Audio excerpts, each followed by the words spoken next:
Just like to you know, let the people of Ukraine know that our thoughts and minds and prayers are with them and all they're going through. So as they're fleeing their country and under attack. So anyway, with that, we are free. We can begin with the Pledge of Allegiance.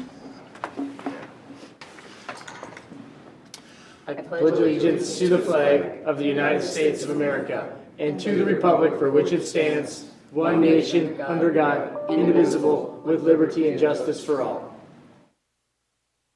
Okay. First order of business, the minutes. Does anyone have any corrections to the minutes? I'll make a motion to approve the minutes. All right. Second. Made by Commissioner Delyden, seconded by Commissioner Wetter. Discussion? Hearing none. All in favor? Aye. The review and approval of agenda. Anything that needs to be added or subtracted? All I'll right. make a motion to approve the agenda as All right. listed. Motion made by Commissioner Delyden. Is there a second? I'll second. Second by Commissioner Ketchmark. All right. Discussion. All in favor? Aye. Motion passes. Consent agenda. Anything that anyone would like to remove for further discussion? I'll make a motion. Commissioner Ketchmark? I'll make a motion to approve the consent agenda. All right. I'll second it. Motion by Commissioner Ketchmark, seconded by Commissioner Delyden. Discussion? Hearing none. All in favor? Aye. All right. Consent agenda is approved. Wow. Moving on to the timed items exactly at 9:02. And we have Mr. Virgil Hawkins. Morning, Virgil. Good morning, Madam Chair and Board of Commissioners. Two highway items for your consideration this morning. The first one is to approve a resolution of final acceptance for contract 2106 and authorize final payment to Meyer Construction, the amount of $9,736.85. This was for the Highway 30 Tiger Drive mini roundabout construction in Delano. Madam Chair, I'll make a motion to approve contract 2106. I'll second it. All right. Motion made by Commissioner Vetch, seconded by Commissioner Delyden. Any discussion? Madam Chair, I will say that project turned out very nice. Much better traffic flow in the area with that mini roundabout there. Thank you, I agree. Yeah, it turned out really good. For sure. Thank you. All right. Any more discussion? Hearing none. Roll call vote. Commissioner Ketchmark. Aye. Aye. Aye. Aye. Aye. All right. Resolution passes. 5-0. Okay, thank you. The next item is to award contract 2206 for Highway 37 reconstruction project in the Albertville and Otsego area. This is from Highway 18 to 19. We're recommending award to Knife River Corporation of Sauk Rapids in the amount of $6,789,520.89. Madam Chair, I'll make a motion to approve the award contract number 2206 on County Highway 37 reconstruction to Knife River Corporation of Sauk Rapids. All right. Motion made by Commissioner Delyden. Is there a second? I'll second. Second by Commissioner Wetter. Any discussion? Madam Chair, Commissioner Delyden. I see we're about 4.5% over engineer's estimate. There's some big differences between the low bidder and the high bidder. Yes, the good news is it's very competitive. We got 8 bids. Yep. And if we go back, rewind a year earlier, we were about this time with Highway 118, and those bids came in about 20% under our estimate. A reflection of fuel and the oil prices right now. Mixed prices are up about $6 or $7 a ton, and then the equipment prices for excavation and grading that take fuel, those were significantly higher. And then just on a different note, on the other side of 37, which is in our long-term range for between 18 and 25, are we going to be putting in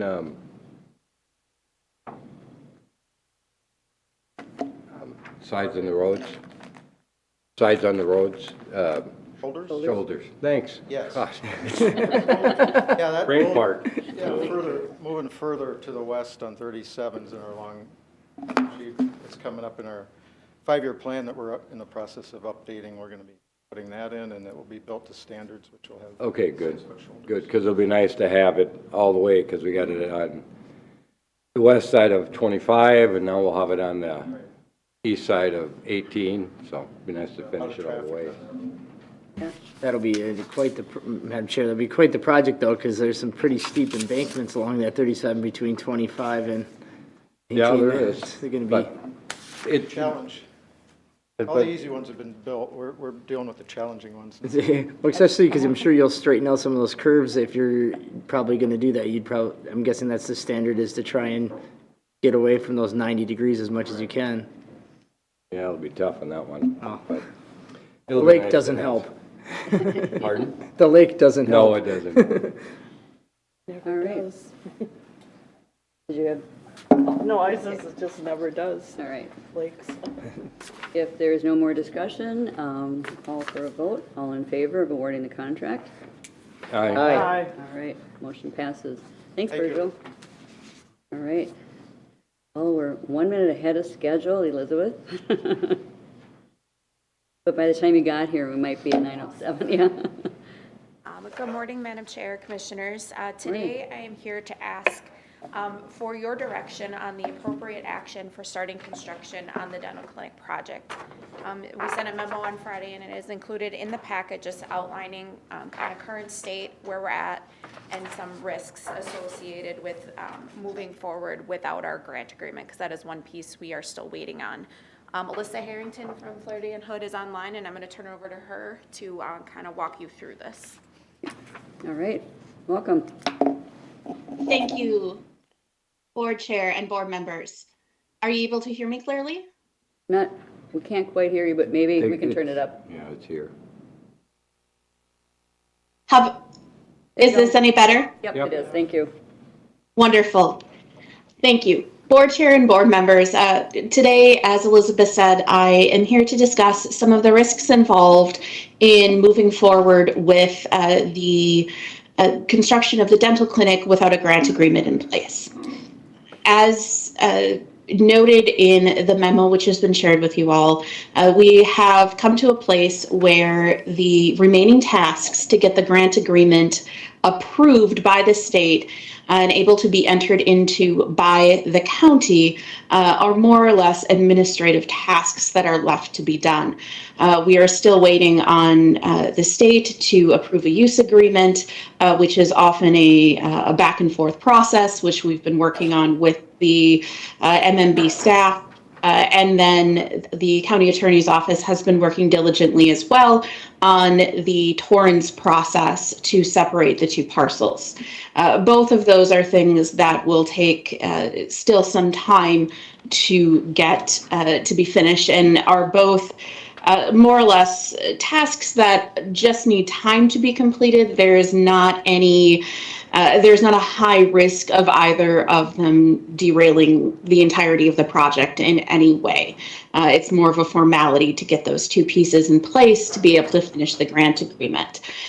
We have been able to move through the other portions of the other tasks involved in getting the grant agreement approved in, quite frankly, a very quick for the state, a quick manner. Usually these things can drag on for much longer. I know it seems like it's been a long time, but they can actually go much longer. So at this point, Elizabeth and I were discussing that due to a couple of different factors. One, the start of construction season overall starting here very quickly. Two, the increased costs that we are seeing in materials, and as you already saw in the quotes for the dental clinic, and as was mentioned by the board chair at the beginning, the uncertainty around issues, the war in Ukraine, other things that would cause again, increases in materials costs. At this point, the risk to the project is greater to delay moving forward because of those increased costs and potentially not having the funding in place to cover those increased costs than it would be for to wait for the state grant agreement is in place.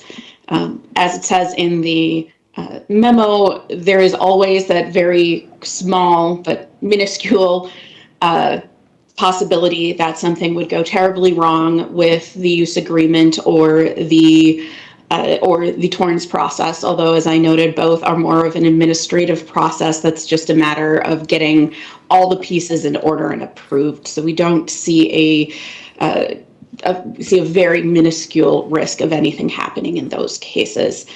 And so for those reasons, we are suggesting that even though the grant agreement is not complete, that the county, if the county is able to work with financing and with the contractor to figure out a way to cash flow the project, to move forward with actual construction at this time rather than waiting for the grant agreement. If you have any questions, I'd be happy to answer them at this time. Thank you. Madam Chair?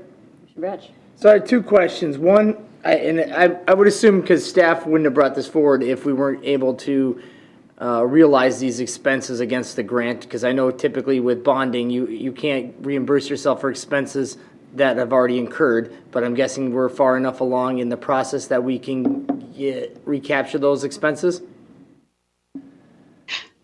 Commissioner, Board Chair, Madam Chair, the rule with the bonding projects is that it has to be a expense that accrued after the date that the bonding bill took effect. And so we are far past that point at this time, yes. Okay.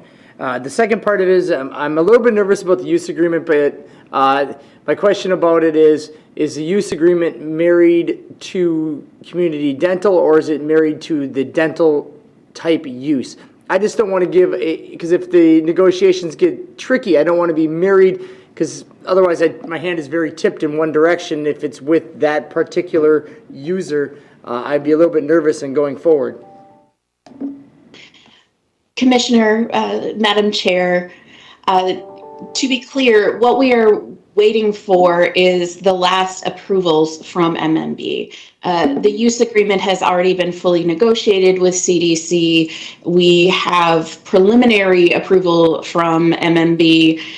We are at this point going back and forth on very small details like what format the budget will be in that we submit.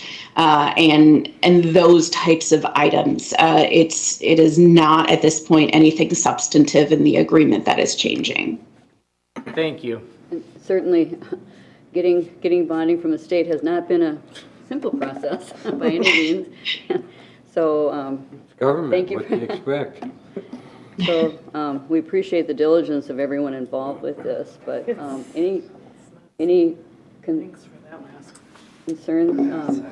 Administrator Kelly or Attorney Kreiser, any concerns moving forward? Madam Chair, Yes. I have a few concerns. Okay. Going back to last June, I was looking the other day at some other meeting minutes, and I found where the question was asked if we didn't have the grant in hand, would we start construction on this dental clinic? And the answer was, we're pretty sure we're going to get it when we wouldn't start construction without this deed grant in hand. And here we are now in the next year, and that's our situation. Another question on this professional service, this opinion that we got, is that going to be reimbursable by the grant, or are these services going to be paid? Commissioner, Madam Chair, board members, I'll start with the second one first and say that the professional services, the legal services that we provide regarding the bonding bill or regarding the bonding process is reimbursable through the grant. So those are covered services. Secondly, as to what has changed since last June, a couple of factors have changed. One, we were not aware last June that the deed staff who would be working with us on these projects this is actually their first time doing one of these grant agreements. Because of the very significant size of the bonding bill, that this was included in. Deed literally asked for volunteers from other areas to help cover the administration of these grants. But as you've all noted, bonding grant processes are different than the other grant processes. And so rather than it moving forward in what we expected to be the standard timeframes, there has been a lot of educating of the deed staff that has needed to be done to make sure that it is moving forward in a way that still protects the county and allows the county to really make the most out of the dental clinic in the space that it's in. And so, as I noted in the, usually the last pieces we're waiting for are not the Torrens piece and the use agreement. Rather, the last pieces we are waiting for are usually the approval from MMB that there is something called that is fully funded, or that the MMB has determined and approved and has the source and uses of funding for it to make sure that the project can move forward and be fully funded. Both from the perspective of the grant dollars coming through the bonding, but also for operations and for whatever other part of the project needs to be done. In this case, CDC providing funding to cover the equipment. So that's part of the reason why in last June we said, generally speaking, we wouldn't move forward without that grant agreement in place, because usually in a normal situation, the last steps of getting that are to get that source and uses of funding approved. And given what we knew at the time of CDC's, their expected fundraising, that would have been the last piece. And that is a risky piece to move forward without. However, that's not the situation we find ourselves in at this point, due to, a combination, like I said, of deed staff being new, of the very large size of the bonding bills, which has slowed everything down at MMB considerably, and the increasing costs. And then, as I mentioned, the fact that MMB has, due to the county and CDC's diligence in really getting the funding lined up quickly, they've already issued that opinion and said that the project is fully funded. Okay, thank you. More on the professional service side, we have a steering committee, and it's made up of 2 or 3 commissioners. I'm a little disappointed that this went to professional services for the 3-page report. When I looked to the conclusions, it looks like the steering committee could have came up with a recommendation on their own and sent it to the board. We could have fleshed it out here, and at that point, we could have said, we'd like more information from professional services, but I think for what I see here, we could have looked that over without that expense, regardless of who's paying for it. And as far as the guarantee on the grant, I know real recent from an MRC meeting with broadband that we thought there was going to be $210 million thrown out for broadband, and now it looks like the governor wants to take $100 million back and use it for handing out personal devices. So until we got the money in hand, I don't think that it's ever guaranteed, because other things come up and people can move this money around. As far as the figures, this grant is $1.4 million. The shortage we were made aware of a couple weeks ago is $210,000 that we don't have. Now, CDC has raised $800,000 for office furniture and equipment. Have they been approached to see if they would move that $800,000 for this construction part to get the project started, and then maybe when this grant, if it comes, would go to reimburse them? Would that qualify for reimbursement under the grant?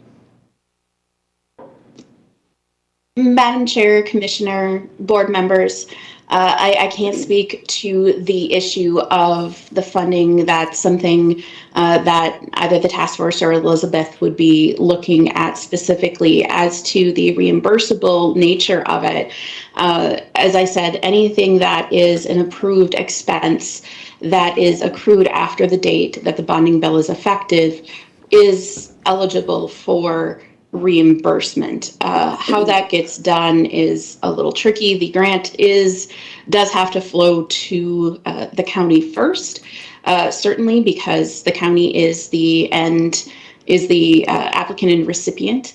I will note that the grant funding, it has already been appropriated. There are 3 steps in getting the grant funding through a bonding bill, which is distinctly different than through other general funding mechanisms. In this case, it has been appropriated. It is basically waiting to be what they call encumbered, and that will be what happens when the grant agreement is finished, which means right now it's sitting in an account that's marked as more or less marked as being bonding funding for 2020. When it's encumbered, it will be moved into a separate account that specifically is for this grant, and then that will be what is drawn off of during the disbursement process, which is when the county actually would receive the funds. Madam Chair? Yeah. Do we have a deadline for encumbering the expense? The deadline for encumbering the expenses is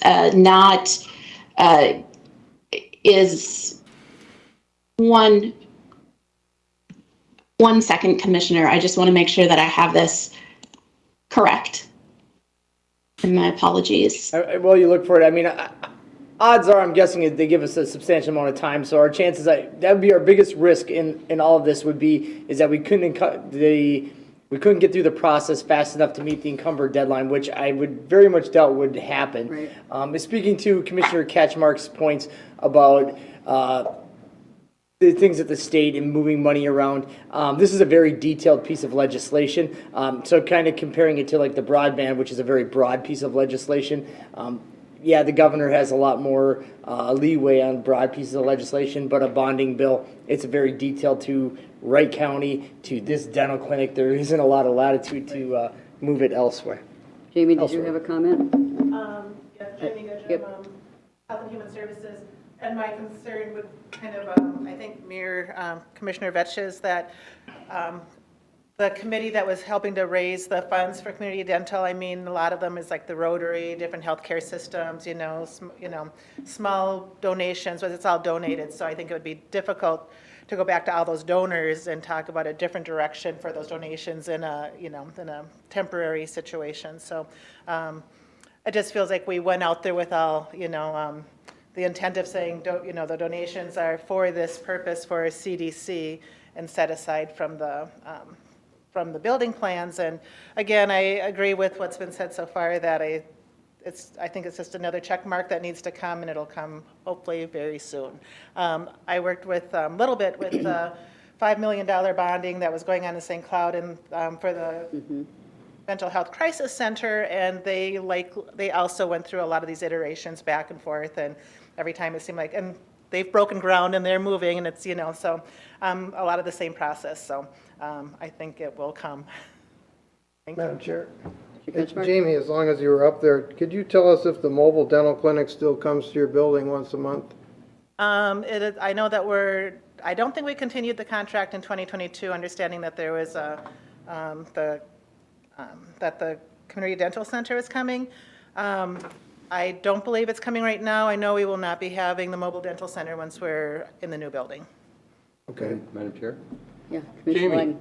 when you talk about contract, does that cost the county anything? The contract, well, we would be the host, and we pay money that I think comes through one of the Myriad Public Health grants. So I would say that there was, the group that was before with the mobile dental center that was coming in, they were just working with children. So that now that we're going to have a dental center that'll see both adults and children, it just didn't make sense to continue that program anymore. So there was a cost, but I think the cost was absorbed because it came through another grant source. So now that grant will be able to utilize for other things? Yep, we'll still get that grant. Madam Chair. Yes, Commissioner Catchmark. Does Heather or Elizabeth know the expiration on the grant? My understanding was the time frame started a couple of years ago, and we have until what date, if you know, to accept and complete, or? Madam, Go ahead, Alyssa. Madam Chair, Commissioner, Board, the deadline for encumbering the funds is December 31st of 2024. And those deadlines, we've worked on projects that have come close to that deadline. This project is in no way in any danger at this point of coming anywhere near that deadline. Most of these projects take a while to get to the next step, to that encumbrance step, and so there is a sufficient amount of time left in it, over 2 years for them to encumber it. Thank you. We're safe. Yes, Madam Chair. Commissioner Leiden. Elizabeth, did we state on when the contract with the low bidder would be, or the approved bidder would be done? Because my concern is that with the way the market is right now, that we're at risk if we delay, our costs are going to go up. Yeah. And right now, we have a locked-in price, correct? Correct. We are in the process of finalizing the contract right now. It's with the county attorney's office, so as soon as we get it back, we should be able to send it out for signature. Madam Chair, I'm going to make a motion to take appropriate action for starting construction on the dental clinic. I'll All second. right, motion made by Commissioner Fetch, seconded by Commissioner Leiden. Any more discussion? Madam Chair, Commissioner Ketchmark? 2 points. I'll say that I don't think it's a good business decision to go forward with construction when we don't have the majority of the money guaranteed or in hand. And I spoke to a group of constituents that brought up that they had read about the shortage of 210,000, where that was going to come from. And I went through the whole scenario of the intent and wishes of the clinic and what they want to do. And there was about 20 people there, both sides of the aisle, owners of large businesses, small businesses, and elected officials. And there was zero support for Wright County to be involved in this. So I'm opposed based on those reasons. Any more discussion? All right, if not, call for a vote. All in favor? Aye. Aye. Opposed? Aye. All right, motion passes 4-1. Thank you. All right, well, it's not quite 10, so we will move on to our items for consideration. Under administration, so we have a Fair Board request to use the county motor pool. Yes, thank you, Madam Chair. Had some discussions with Commissioner Ketchmark as a representative to the Fair Board. They had approached the county about using one of our vehicles for a conference trip that they were planning to make. Some discussion, talked with a few staff, got a little bit of the understanding of the history on the issues at play here. And did reference that against our county and motor pool policy that we do have in our finance and procurement policy. Currently, the language is silent on that. Thought this would be a good issue to address at this time. While the board could authorize this use, and it's my understanding in this specific instance, it's occurred at least once in the past, from what I learned over 10 years ago. I think it would be something we want to be cautious about doing. As I put in the board recommendation, I'm recommending that we would modify the policy to address this situation and deny this request, but thought it would be good for a discussion at the board level today. Madam Chair. Commissioner Ketchmark? So a Wright County Fair Board member called me and asked about the use of the van for a conference. They wanted to ride together and go to La Crosse, Wisconsin for about 3 or 4 days in March. They dated the request going back several commissioners, I guess. And we haven't found anything in writing. I am wondering if there was a lot of these things are complaint driven that will help support denials of such requests. Was there anything on record such as they bring the van back without much gas or garbage left or anything that you found in looking it up? So what I can speak to is the typical procedure. Anybody that uses any of the vehicles, it's expected if it's under a quarter tank, it gets filled, return it cleaned, in a good condition. To your question about previous usage and any issues, I have not found any record of that. I don't believe there's been any concern raised by related to the Fair Board in the past. Okay, in our conversation, the insurance part is covered as long as we check a box and say who's driving it, or to some degree, but that's not a big concern, right? So speaking with risk management regarding our policy with MCIT, The board, the county, can authorize use by other agencies if they so choose. Concern I would have is requests that may come from other agencies in the future. And is this a precedent that the board would want to set? And I like the language of the policy with an added clause that if somebody wants to, or I don't know what the proper legal language would be, but to go above and beyond this, that a request could be made and heard by the board, and it'd be at the board's discretion on if it would be granted or not. Because I do recognize there's a lot of entities in the county that start off their name with Wright County. But this is the first one that I've heard about. They said that at most it's 2 times a year for 2 different conferences. They've since said that they don't need it for this March one because there's only a couple of them going. So I think it's still good to clean up and clear up, but we don't need an immediate decision for this time because they basically withdrew the request. But we met last night. I said, hey, if anyone's interested, you can show up and show interest and speak to it. I don't see anybody here from the Fair Board, but that's my take on it, is we could accept this and put a modification where it said it can be at the board's discretion. I don't see the floodgates opening with a bunch of requests because of this, but. Yeah, I mean, I guess my take is that it does, potentially open us up for risk, and it also sets a precedent that it's hard to tell one group yes and then another group no. I mean, then you're starting to get into maybe Commissioner Vetch has a particular group that he wants to come forward with, and 4 of us say no. So I mean, it's difficult to set that precedent, and it is the Wright County motor pool, and to tie up a van for several days at a time when staff may need it, I don't think that's wise, but that's my opinion. Madam Chair, the hardest, because the only thing they want is a van, okay? And let me tell you, insuring a large passenger van is not cheap. Because I own one, and I was kind of got the sticker shock when I went to my insurance. They're like, well, yeah, because if you're taking 15 people and you get in a fatal accident, the litigation on that is off the charts. So they told me, so that's why they charge a premium on it. And that's where, I get to the side of it is, okay, if we Fair Board's using it and a drunk driver hits them head on, they're uninsured. Is that MCIT that's picking up I can't even, is it hit by tort limits? Yeah, it just goes down, like I said, a slippery slope. I think it opens us up for risk. They're not a Wright County department, and there's a lot of, as you say, agencies that use Wright County because they're in Wright County, but it's not one of our departments. So, but I don't know if Madam Chair, anybody wants to rewrite the. I'll make a motion to deny the use of the Fair Board's request to use the county motor pool. I'll second.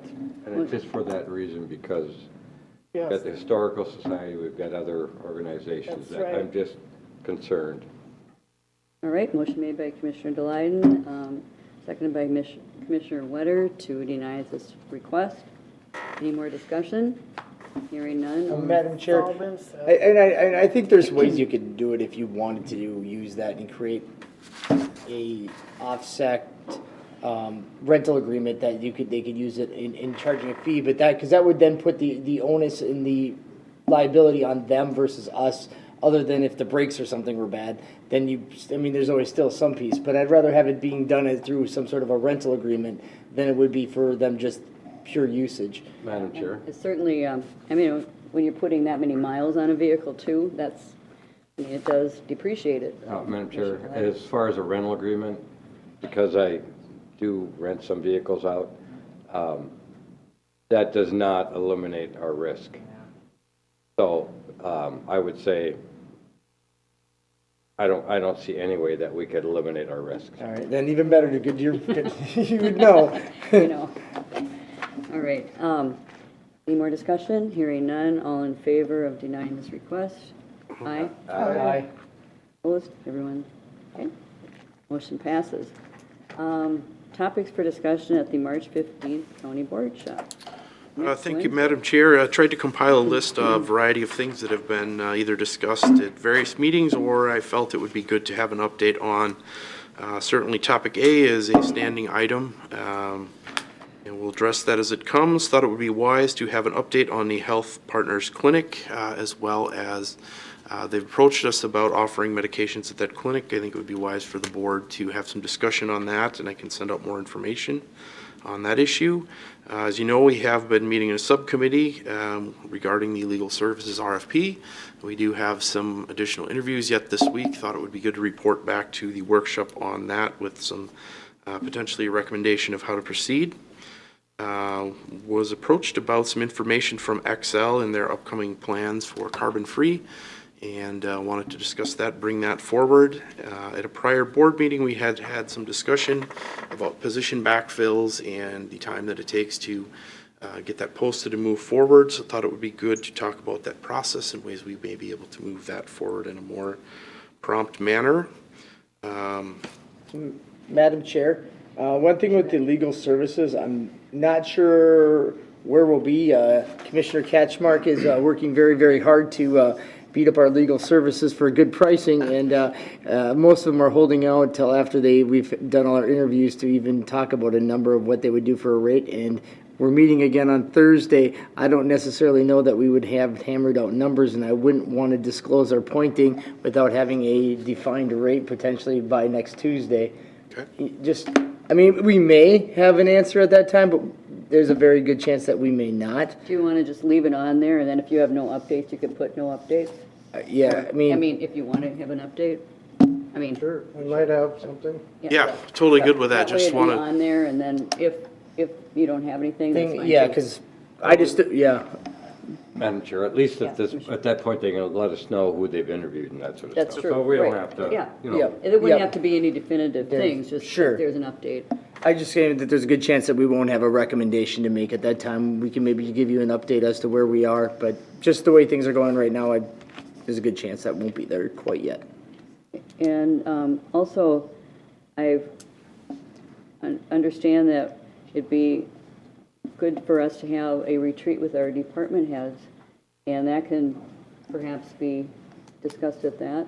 Yes, Madam Chair, I appreciate you bringing that up, and we did have the chance to briefly discuss, had a very good discussion with department heads at our leadership team about the upcoming things at the county and how things are going. From that discussion, the group really felt it would be good for all of us to have a retreat. Have gotten the name of a few potential facilitators and want to do a little background and some further discussion with a few staff on that. So perhaps we could address that as part of our scheduled meetings as needed portion, or we could call it out specifically. Just think it would be good to have a retreat. Traditionally, we had done at least one a year. It's been a while. Years ago, we did them always in the spring. Some years it was in September, but I think we have a great window right now. Just given that, we're not quite to budget season yet. I think it would be good to do it, targeting that first part of May if possible, knowing that will come quickly, but also that we have a lot going with a building move here at the end of March and a few other things. So I think it would be good to get ourselves settled, but not move it out too far. Okay. Madam Chair, is there one other thing I'd like to maybe have put on there just for a discussion, is just kind of framework expectations from the board in terms of when and what we'd like to do from a ribbon cutting of all these new buildings on that campus. Maybe just having a discussion on that, setting an expectation, because I'm guessing everybody's thinking somewhere between May and August of doing something. Yeah, I think that'd be good. Kind of like an open house type deal. Yeah, what it looks like, what the board's expectations are for that. Madam Chair. Catchmark? And along with that, I think the contractors that benefited the most from the financial part of this should be asked, hey, are you interested in contributing something to this event? I softened them up a bit at the AMC conference. And so it won't be new to them if somebody calls them, but I think it's worth a try if we got good relations with them yet, that maybe they're interested in having their billboard up there and providing something. Treats? Madam Chair? Mr. Catchmark? Another thing for a meeting as needed, I'd like to revisit, I brought this up a while ago, and and it didn't get any traction, but the option with ARP money to pay a premium pay to all the licensed sworn personnel at the sheriff's office. I don't think we can afford to wait till the end of the year. We've heard the woes from the sheriff's office different ways and different times here, and from my talks with other agencies, it's not getting any easier. Recently, I was told there's 65 agencies looking for people. There's agencies a lot smaller than ours that are giving extra vacation and extra pay to part-time and full-time staff. And I think we're kind of behind here. I think the time is now, and I think schedule it to the appropriate meeting, but I would like to revisit that. Madam We could Chair? perhaps, schedule a meeting, but that is maybe more of a closed session, so we can discuss that. Madam Chair, and that's where I would suggest that we, first, prior to that, I'd like to have a closed session for union negotiations to at least set preliminary parameters. And then, ideally, I'd like for us to begin the process of union negotiation before we'd even have that discussion. There's a lot of things that, don't get me wrong, law enforcement, just like a lot of other sectors in this challenged work environment, we'd love to be able to hand out money to everybody, but there is a lot of economic constraints, and I'm very concerned about the long-term affordability of some of these moves, as well as the potential economic downturn that we may see because of the high fuel prices and what that may do to sustainability of our tax rate. So I strongly encourage the board to hold off and let us get through our union negotiations and incorporate some of those discussions in that. I think that, would be a good thing to add to the workshop. So it's kind of a combination, or you want to just set a meeting? Madam Chair, I think, we are at a point here sometime in the next 30 days, we should have a preliminary discussion from a union negotiation standpoint as we go into budgeting and trying to get some parameters, because when we start building our budget for next year, we want to anticipate where we would want to be from putting numbers into the budget.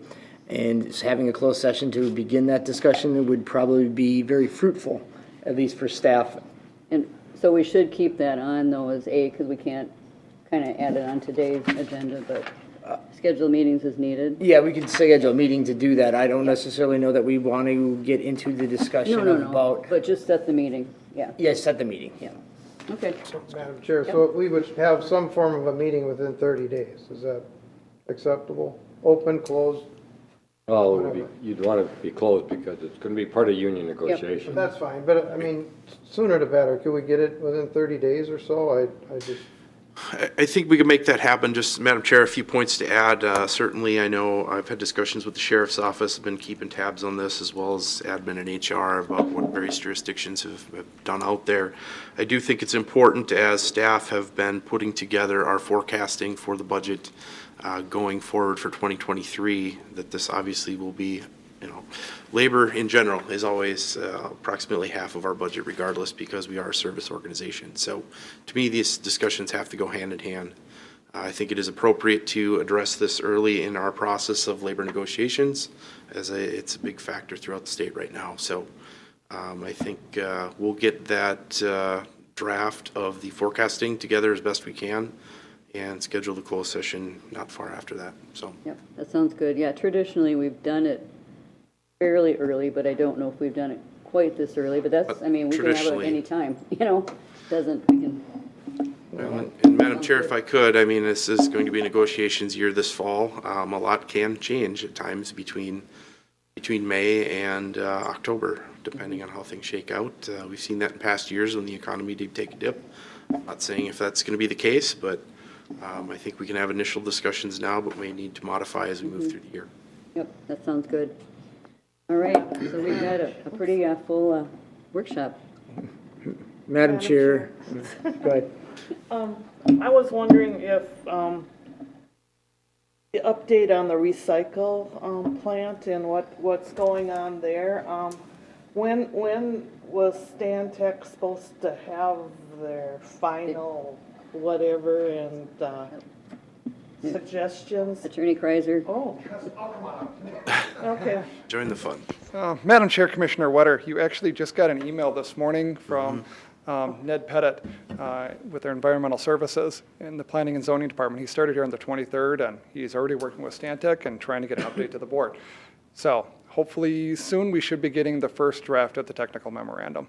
Oh, okay. So, but I think he sent his email at about 9:05 after the board started. So I know one. Good strategy. yes, good strategy. Madam Chair, and to that extent, are we going to have a separate committee of the whole to discuss those options with Stantec and, or with the, I mean, because I think there were some definitions on next steps from that. Correct. Yes, I understood it. They're putting together some preliminary proposals, multiples of those for the board to review. I would envision we do that at a committee of the whole to discuss those different proposals. From that, then what is selected will be drilled down and fleshed out as far as cost and potential execution. So. That sounds good. Madam Sounds Chair. good. Thank you. Yeah, regarding that email, I had asked about this too, and it doesn't sound like they're gonna have their draft technical memorandum quite finished by next week, Tuesday. So hopefully they'll have an idea on Tuesday that we can at least set a date for a committee of the whole. Yeah. You can add that to. He's not giving us a target date when it's gonna be done, but they're gonna have some conceptual ideas and conceptual options for us to look at. That way we can at least start focusing them on what we think is gonna be the best way to go. Okay. Thank you. All right. We're good on, We don't need a motion for that. do We'll we? schedule it accordingly based on the discussion here. I think we've got, we'll get our money's worth on this meeting yeah, for sure. for topics. All right, moving on to committee minutes. Commissioner Vetch. So, February 28th, which seems like forever ago, the county board met to discuss and review the CIP process and updates. The staff in finance and Elizabeth and projects did a wonderful job in putting together a intake form as well as putting together some preliminary scoring metrics for CIP projects going forward and having a 5-year look forward on projects. So really formalizing how projects come in and what projects are giving us some methodology to use in approving projects from year to year and being able to forecast and fund them over an extended period of time. So there was a large, good discussion on that and looking to make some modifications possibly on the scoring based on the discussion and the desires of the board. There was some discussion about particular projects that were in there, largely around a command center. And there was some, I guess, potential ambiguity as to how that project was being asked to be funded now versus when it's a project that wouldn't be encumbered beyond the 5-year look forward. So more discussion on that. I think there was going to be some clarity made on the outside with staff on that. There was also some discussion about the local option sales tax and being able to consider that as other possible funding for projects and transferring those projects that could be used with funds for that, which had already been requested by Virgil and the Highway Department, and removing them from the CIP. And there was also some discussion about how this change was affected the Parks Commission and how the Parks Commission recommendations would be taken into consideration with it. So with that, the commissioners agreed to proceed with the new CIP process and approve the 2022 CIP request is the recommendations. Madam Chair, I will make a motion to approve the minutes and the recommendations. Motion made by Commissioner Vetch. Is there a second? I'll second it. Second by Commissioner Delighten. Any discussion? Madam Chair? Commissioner Ketchmark? I'm wondering if we could amend the motion to approve all of the CIP projects except the command post. I would go for the whole list except that one, just based on minimal use, the cost, the fact that we paid $100,000 in the overtime last year and got reimbursed $50,000. So I think there's opportunity to share services and resources with other agencies, like when Hennepin brought theirs out here. And just conversations that I had with constituents since then, and they weren't supportive of that project either. So that would be my So request. you're asking for an amendment. Is there a second to that amendment? Is there a second to that amendment? Madam Chair, Mr. Glyden? we're not approving this Right. at this point. All we're doing is putting money aside. And I agree, discussions could move forward with working with maybe other areas. I mean, we have 3 other police departments in Wright County. You know, we are close to other counties that maybe we can work on an agreement with them or something too, but either way, the money will still need to be there, whether we work out an agreement with the police departments or the another county or something. So I still think it'd be prudent to plan for something for the future. Right. I mean, all these projects, you know, we're setting money in them. Some of them are going to happen this year, some in 5 years or whatever. So, Sheriff? Madam Chair, if I may, I would just ask for a little latitude. The very document that was sent to everyone this week explains some things. If you go to page 2, it's actually the first page in the document. Under challenges, several specific challenges have been identified with the current CIP program. About halfway down, unclear roles, responsibilities, and deadlines. The line under that, commissioner involvement in a CIP committee does not follow CIP best practices. Exactly why me and some others voiced our concerns on this, because now we have it in 2 meetings, a commissioner's disdain for a potential project that we're looking to be 5 to 7 years out. And I might add, while I have offered several times to sit down and have these conversations specifically with Commissioner Ketchmark, he has yet to give me a call, he's yet to send me an email looking for information or looking for said meeting. It's just a sense of frustration that I'm not going to speak for anyone else, that I am sensing, not only with this project, but a lot of things. There are so many things that have come up recently. We don't live in a vacuum, Commissioner Ketchmark. If you want to bring something, and I'm going to give credit where credit is due, a month before anybody in the entire state started talking about using ARP funds to supplement or to do bonus structure systems for the employees of the sheriff's office, because by definition, Heather has done a great deal of work. And why do we know that? Because we have a wonderful relationship with other department heads and other county structure.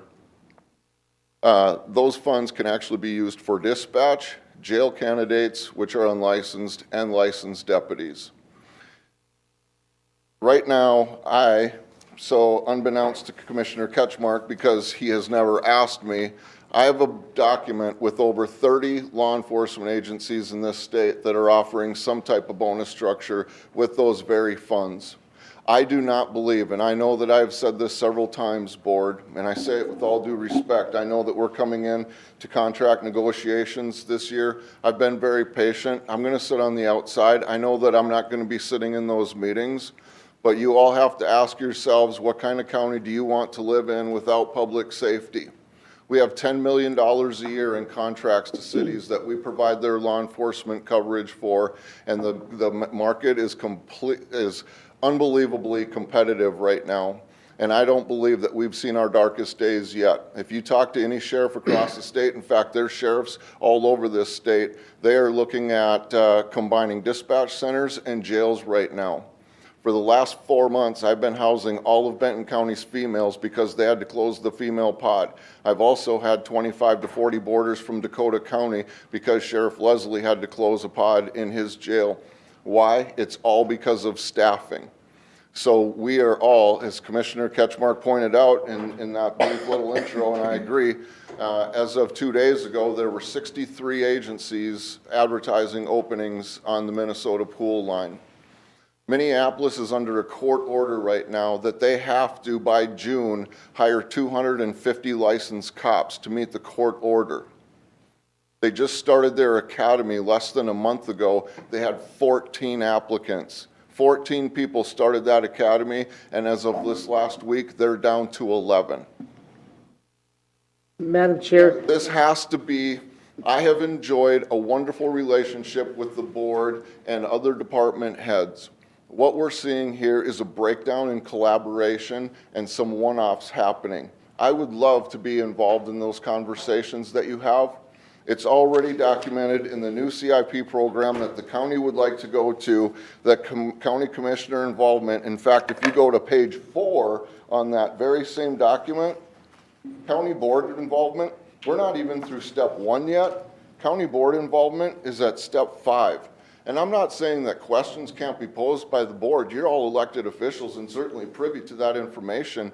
And I would be more than happy to do some more research and share that information with you. But we're not even through step 1 yet. County commissioner involvement is still step 5.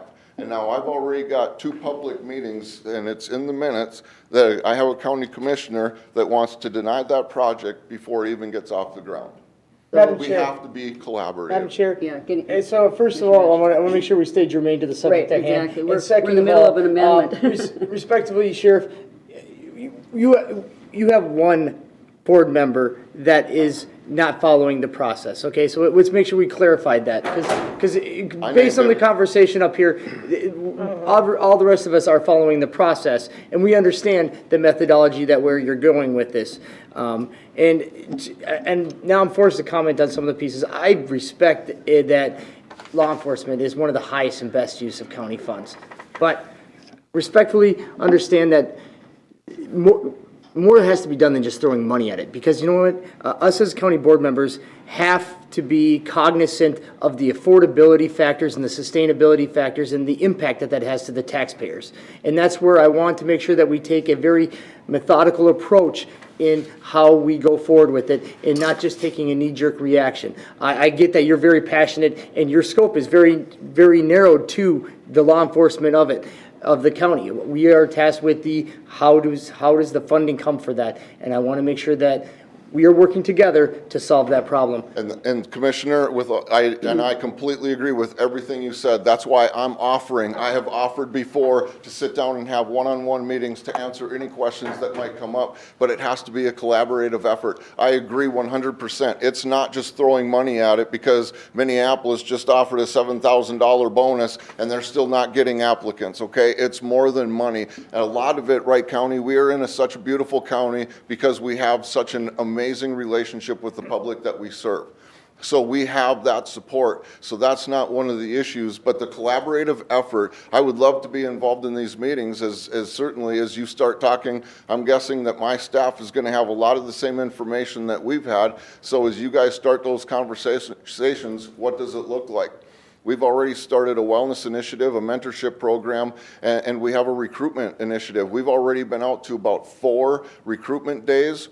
We had a police department the last time come to us. This was just 2 weeks ago, because we had a booth full of people. They were coming by. We had over 40 names of interest on our registration sheet. So since then, we are coming out. We're emailing those folks. We're calling those. We're doing one-on-ones.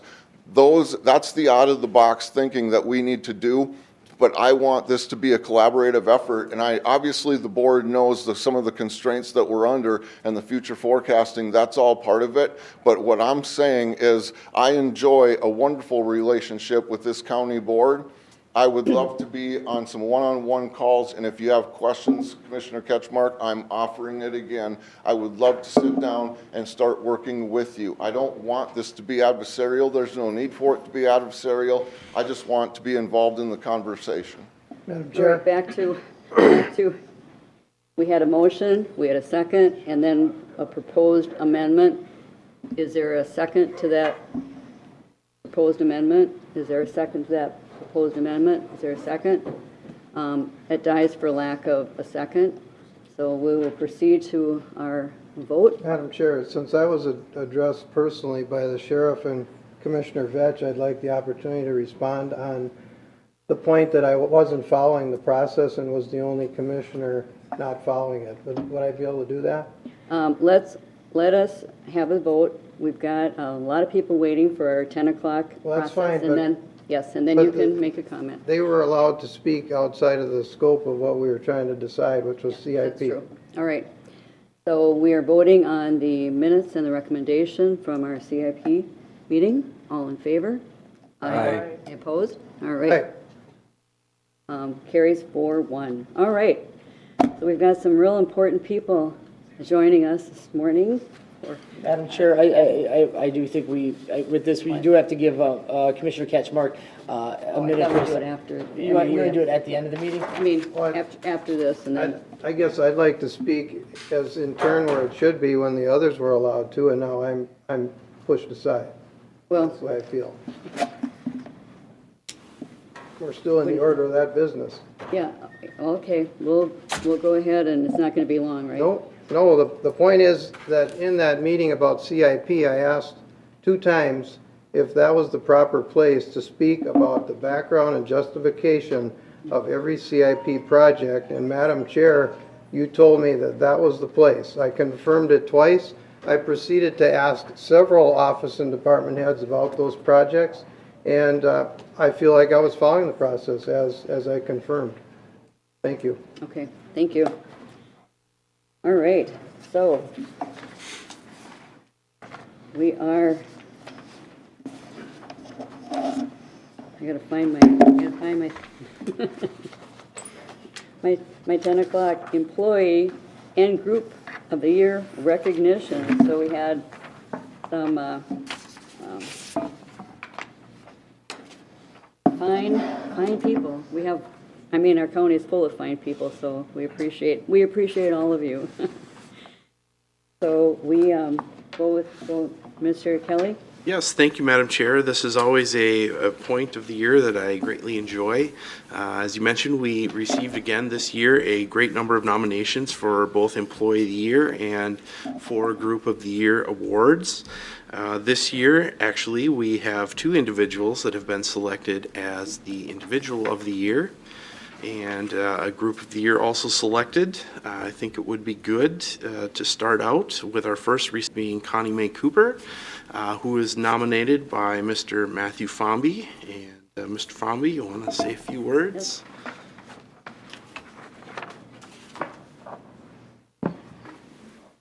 Madam Chair, members of the board, I don't like speaking up in public, but nevertheless. When I was hired a few years ago, I was told to hire good people and then get the heck out of their way and let them do their jobs. We have invested quite a lot in some tech projects, and we weren't getting a whole lot out of them. What we did was when we took a look at the landscape, spoke to Ms. Cooper, we hired Ms. Cooper as our electronic documentation management specialist, or really, she's an architect. What she actually does is she manages a program. She looks out at the county and looks for solutions to problems. She is our fixer. She's our plumber. She patches leaky pipes. She fixes drywall. She goes out there and finds a problem and fixes them. Now, that's a really pretty great job to have, but if you don't have somebody that can get behind the initiative and really push it forward, you don't really have anything. And luckily with Miss Cooper, we hired a star running back that can get the ball down the field. Not just for 1 touchdown, not just for 2, but for 3, for 4, for 5. You know, we're talking Super Bowl level quality here. And what I'm the most proud of with Ms. Connie Mae, I could list all the projects she's working on, but I have neither the time, and it's a really long project, a really long list. But it's the desire and the gumption to go out and talk to departments, find out what they need, look for solutions, try to solve problems, and to work holistically across the spectrum of government. She has done more to break down barriers between silos, more to look for solutions, find solutions, and be the champion of electronic management in the county more than anyone else that we've had. And this past year, I think, yeah, so we hired her, and a year later, she's the Employee of the Year. I think that speaks not only to her gumption and her ability to get things done, but to the quality of person she is. And I'd just like to leave it at that. Yeah, you wrote, you know, a very nice, detailed recommendation, and I very well deserved Connie Mae. And Scrappy likes her. So. Yeah. Madam Chair? Yeah, Connie Mae, would you like to? If you would so indulge me, yes. Yeah. We'd love to hear from you. Madam Chair, before Connie May Yeah. speaks, you are not planning on working for the Vikings, right? No, I don't even. Because, I mean, the way he was talking, you know, quarterback, and I know the Vikings are looking No, for I one, had, so. I had a friend years and years ago, he used to tell me that football was a communist plot, because if we were ever invaded, it would be on Super Bowl Sunday, because all of our males would be engaged in some other activity. No. Madam Chair, Commissioners, I'm extremely honored and humbled by this award. At the heart of humility is a desire to serve, and that's why I do what I do. I'm trying to do this without breaking down in tears. People think of me as a tough cookie, but really when I'm passionate about something, I can get pretty emotional. Not unlike when I was first hired by IT. Adam called me into his office under the guise of a second interview, and he asked me, "Why do you want this position?" And I told him quite honestly, I saw it as an opportunity to solve business problems, which is kind of my wheelhouse, and IT was the perfect home to do that in. And he scribbled this note, and then he tore it off and handed it to me. And Olga, who was sitting next to me, leaned over and she goes, "Don't you dare cry." Well, it's too late, the tears were already there. And on that note were the words, "Welcome home." That note is framed and on my desk yet today to remind me why I'm here and why I do what I do.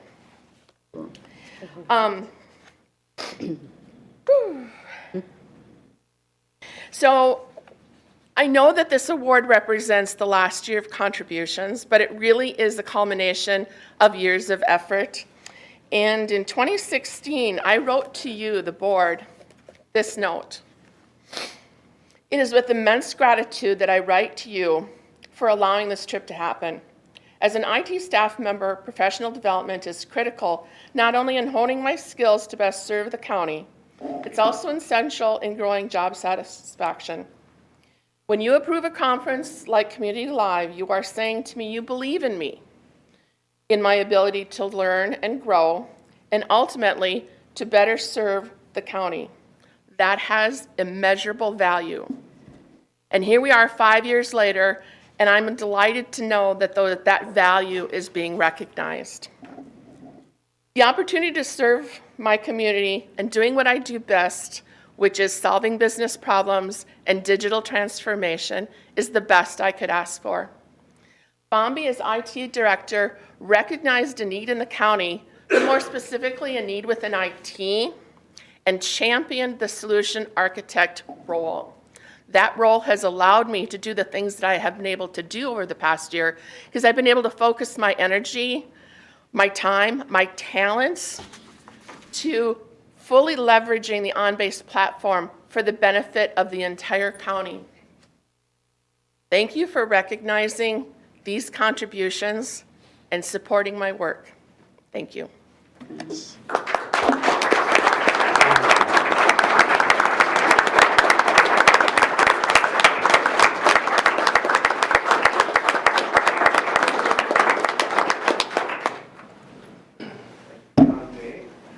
Well, we certainly appreciate everything you do, Connie May. See the tears do come. She's been a great asset to the yeah. county. Yes, no question. Getting a lot done. Thank you. Yeah, thank you. All right, and we have our second Employee of the Year, Mr. Kelly. Yes, we do have the unique honor this year of having, as I mentioned earlier, 2 Employees of the Year. The second employee recognized this year by our group was Mr. Tim Dahl, who serves as our risk manager. Was nominated both by myself as well as HR Director Sean Johnson. So do you want to say a few words or I'll start? Go ahead. Morning, Madam Chair, members of the commission. When I think of Tim Dahl, I think of the Herb Brooks line. The name on the front of the jersey means more than the name on the back.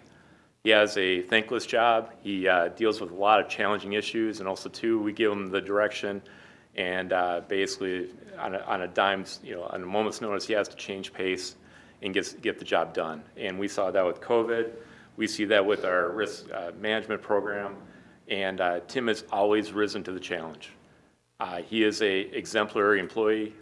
He is dependable. He does everything he can for Wright County. And I consider myself very fortunate to be a supervisor. I'm fortunate to supervise the staff I have because all of them are dedicated to Wright County, our mission, our values, and our goals. And when I first came to Wright County, Tim and I had numerous talks. How do you build the risk management? How do you build the safety program? How do you build the culture? And as I explained to Tim, it's like turning the Titanic. I said, you don't know how much ice is underneath there, but you just got to keep going, and eventually get through it. And Tim, you have succeeded, and can't wait for the future years to come and the next step you can take. Thanks, Sean. Minister Kelly? I would love to add a few points to that. Actually, Tim joined the county in 2013 and was the first person that I had the privilege of hiring at the county. I remember him coming in and being the first interview of the day, as I recall, and certainly made an impression at that time with his willingness to dive in and learn.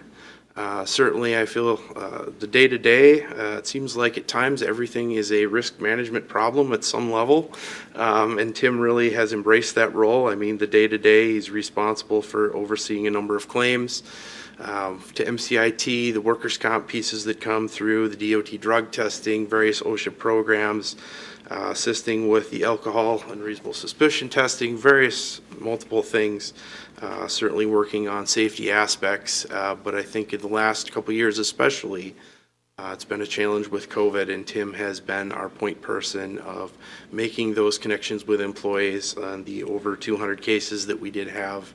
Each one of those had Tim's involvement throughout. That was a lot of after-hours phone calls, weekends, responding to that and trying to stay up to the guidance as it was. So throughout all, I've continually been impressed at Tim's commitment to the county and serving the public good, as well as always willing to assist and help and try and solve any problem that may come forward. So with that, I'm very pleased that Tim has won this award, and I'd like to present this to you, sir.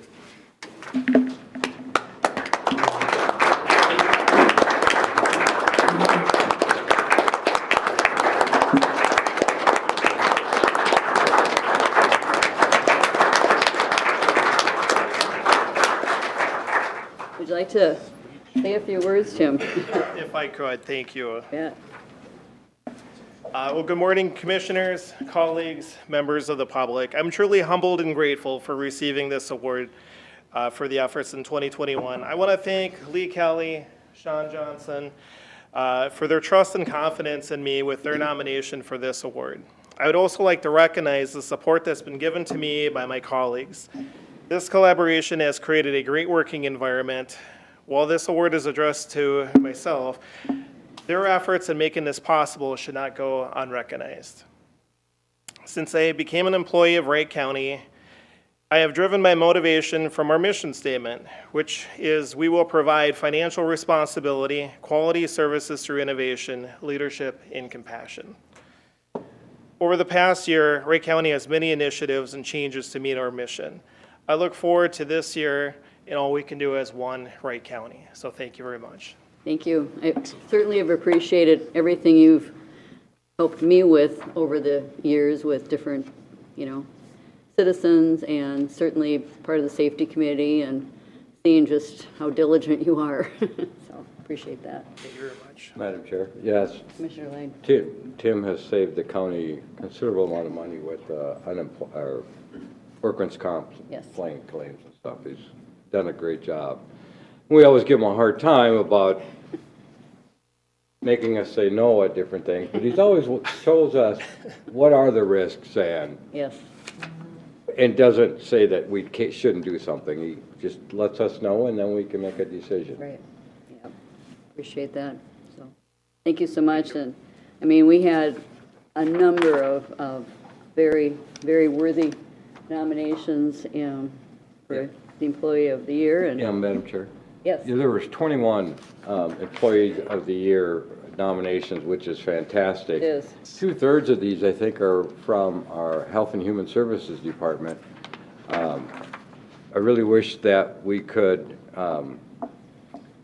somehow recognize every one of them, but that'd be kind of difficult, but know that you're much appreciated by the board and also by your fellow employees, since they're the ones that nominated you. So congratulations to all of you that have been nominated. Definitely says a lot.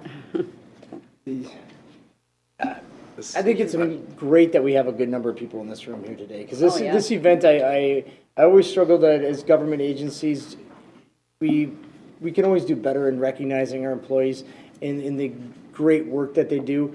Especially, we have some in the last year, because it was a learning and growing year. I think everybody will attest to that, and I think that was the theme, was learning and growing, because we were tasked with taking on things with very little guidance, and you just had to take initiative and just take a path forward. And to that, and to Tim and Connie May, hats off. You were those exemplary leaders of it, but thank you to all the county employees that took the initiatives and grew and learned and took the initiative to guide us through some uncharted waters. Definitely, thank you. And as we move on to our Wright County Group of the Year, they didn't seem to slow down during COVID. They are really busy. So, yeah. And Tanya, you nominated a very worthy group here. Morning, Madam Chair and Commissioners. I would like to announce the staff members and have them come forward before I share my speech. Good idea. Annie Latour, Casey Badeau, Michelle Gardner, Mary Jo Fallheiber, Jean Landowski, Mary Cogley, Kathy Albers, Paula Thompson, Danielle Lee, Trinity Nathy, Kelly Day, Angela Wemhoff, Kyle Myers. Kathy Green is not here today. She's also in our office. So I would like to, we're excited about this honor. The Recorder's Office had another record-breaking year with historically low interest rates, a reorganization, and several projects. We are honored and humbled to be recognized for Group of the Year. We had a 49% increase in recordings and a 60% increase in new plats and lots. We haven't seen numbers like this since 2006. Additionally, we have seen a 96% increase in vital record requests since we took them over back in 2016. The reorganization of land records to the Recorder's Office was a result of strategic planning initiatives. The goal of the reorganization was to streamline services, create more efficient workflows, and to create a one-stop shop for the citizens of Wright County. The reorganization took place in March, and 4 staff members were relocated to our office. Several duties came along with the reorganization. Job descriptions were combined into one, and the staff began to cross-train immediately. We were faced with challenges along the way, which included 2 retirements. However, the Recorder's staff maintained a positive attitude, and they worked together as a team to get the job done. The reorganization has improved customer service and has increased our staff productivity. The combination of services has allowed Wright County to have a more efficient and modernized way of serving our constituents. We have worked on several projects over the year. Trackbook module went live in March, and staff were instrumental in the testing, proofing, review, and implementation of this project. Land notification was implemented in September. Staff were instrumental in the testing and launch of this new product as well. Staff volunteered their time to get the word out to the public at the Wright County Fair this year. We had our first appearance there. Everybody's like, "You've never been here before?" But although it was super hot, Yeah. it was an adventure. We had significant results with our EDMS project over the last year. The preservation phase of the project was completed. Marriage records were indexed and ingested into ABASE. We indexed, verified, and uploaded another decade of historical real estate documents. This wouldn't have been possible without the continued guidance and support from Scott Weiland and Connie Mae Cooper. The new CAMA system in the assessor's office was implemented in November. We teamed up with the assessor's office and worked through process changes, training, and dual entry the 4th quarter of the year. The staff put in several hours of overtime to ensure a smooth transition. Staff also began testing and working towards the implementation of digital stamping, which will change the entire recording process this year. Preparing for the move to the new government center kicked off additional projects, and we dedicated Wednesdays from September through December towards several initiatives, which included cleaning out our plaque cabinets. We transferred and organized all our plats dating back to the 1800s into new cabinets that were movable, which would be beneficial to the movers because those old cabinets were monster cabinets. Yes. We were surprised about how much was actually stored in those cabinets. We ended up labeling approximately 7,000 hanging strips for each individual sheet of the plat. We had volunteer shifts each Wednesday, and everyone worked as a team to get this done. I would also like to take this opportunity to thank the facility staff for their continued support throughout the year. They were instrumental in our success, everything from the reorg to the cleaning out of cabinets, moving of everything. The recorder staff have had another incredible year, faced with several new challenges, changes, and new expectations. Change is not easy, and they continue to unite and work together to get the job done while maintaining a positive attitude. I am so proud of their hard work and dedication to the citizens of Wright County. They continue to amaze me every day. They don't complain, they respect each other and the work that they do. They maintain professionalism, provide excellent customer service, and they take pride in the work that they do. They have exceeded expectations, and I'm so thankful for work with such an amazing team. Thank you.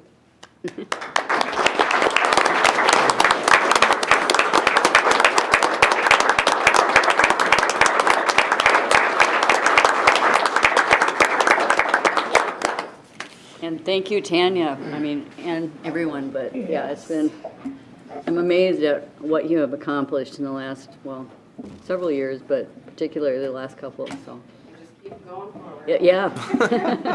I keep pushing them. Yeah. They haven't left me yet, so they keep coming along for the ride. Yep. You're a great leader. Thank you. And we also had another nomination for IT, so certainly, you know, very worthy employees and very worthy groups, so appreciate all of you. All right. So Yeah, congratulations to all of you. Yeah. Who's minding the store? That was me, sorry. Plexiglass. Free for all on the second floor? Yep. Haven't got up there yet. I love Anything you the all the balloons. Is there one? I hope there's one for everyone. Maybe not quite. We can share. Sure. Hang them in the departments. Right. Okay.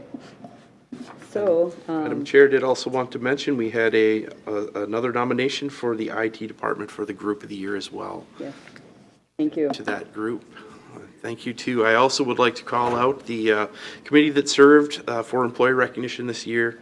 Cindy Hole, Brian Johnson, Jesse Miller, Liz Clow, Tanya West, Casey Bedeau, and Stacy Marquardt. I appreciate all the work that they put in. Many of the folks on this committee have served multiple years, and appreciate that they are able to vet through these. This is often very challenging, as you know, we have a lot of applicants and a lot of great employees that are very deserving of an award. So, Very true. Yeah. Thank you. Another round.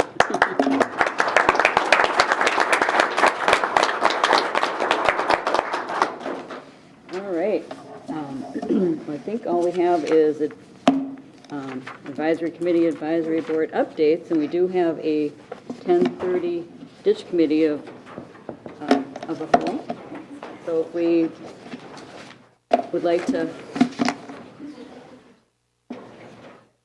get that done in a few minutes. Mr. Ketchmark, would you like to start? Sure, thank you, Madam Chair.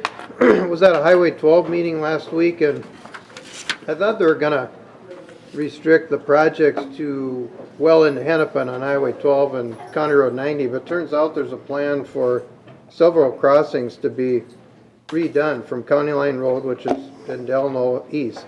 Luckily, Virgil from the Highway Department was on and keeping track of it, but it's 3 to 5 years out, and they're gonna have some surveys and online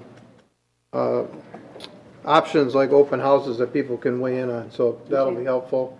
MRC met, we brought up that speed limit proposal for the county board to potentially have the authority to lower speed limits. And I had asked them to have somebody there to speak to why we wouldn't want it, why we would want it. Well, MnDOT had somebody there with a long list of reasons that we wouldn't want it. There was a county commissioner there, I can't remember which county, but they were opposed, and where it generated from this time, I guess it's come up before, but there was a pedestrian vehicle accident, which is always traumatic and tragic, but it was believed that if the speed limit would have been lowered, that the crash wouldn't have happened or wouldn't have been as serious. It was brought up that we could have a resolution or a letter of support to oppose it. All the feedback at the group was not in favor of it, but they chose to not do any kind of a letter to oppose the bill. So if we want to do that, we'd be on our own to do it. They are not, but that's how that one ended up. Fair meeting last night, there was nothing to note there. I had to leave early for another meeting. As Commissioner Vett said, we're in the middle of the pro services meetings and had a couple ditch meetings also, joint ditches with other counties that we're working on. That's all I have. Thank you. In the interest of time, I'll just sort of pass on things. Okay. So that we can. I'll be brief. Had a lot of meetings, but we had a great presentation from Treehouse at our Safe Communities, Safe Schools meeting in Buffalo, and they're coming into Buffalo. It's an older program, but it really helps work with kids that are going through mental health and other issues, and so I'm going to be doing some more investigation on that. Central Minnesota EMS had a meeting to discuss the opioid settlement, and potentially this will probably be something that comes before the board, but looking at maybe using some of the funds that we get from the settlement to help fund their programs. I mean, they, in the past, were giving grants to the local fire departments and EMS in the 11 county region, and with funding, state funding doesn't really exist. They had to drop some of those things, but certainly we're still providing departments with the naloxone. It's easier to say Narcan, naloxone. So that's something that we've continued to do, but there's just so many wonderful things they're doing. Hopefully we can keep them going, and that'll come forward. And State Community Health met also, and just talked about connecting with legislators and mentoring and in the shack, and really getting the word out about kind of that responsibility of what public health really is. So, and working on bylaws for safe communities of Wright County, and bringing a new executive director on board this week. So there's been a lot going on. But anyway, Commissioner Vetch. Had a number of different meetings, but in the interest of time, there's already people here for the next meeting, so I'll catch up at the next meeting. Okay. Yeah. And I had a couple meetings on the One Watershed, One Plan. The first one was the Mississippi River St. Cloud, and that was just the first policy meeting. And so mainly just, we're going to put out a RFP for a consultant and facilitator, and looked over the draft MOA and also the draft bylaws. And also was the North Fork Crow River Policy Committee, and they're in the implementation process. So it was sort of interesting. We saw a presentation on the river stream bank by canoe, and it went from the very west part, and they're just going to Wright County. They haven't entered Wright County yet. But it was interesting to see that other counties are still letting cattle graze and go down to the river. And because of allowing them to go down to the river, it's eroding the Thanks. sides of the river Yep. tremendously. So that was very interesting. So that's it. Okay, Minister Kelly? Couple quick things. Just want to recognize, worked for the Attorney's Office for many years. Miss Kari Willis is now a judge.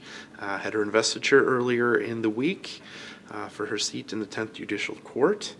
So congratulations to her. Board, you mentioned, Commissioner Hewsome, that we've seen our opioid settlement come through now.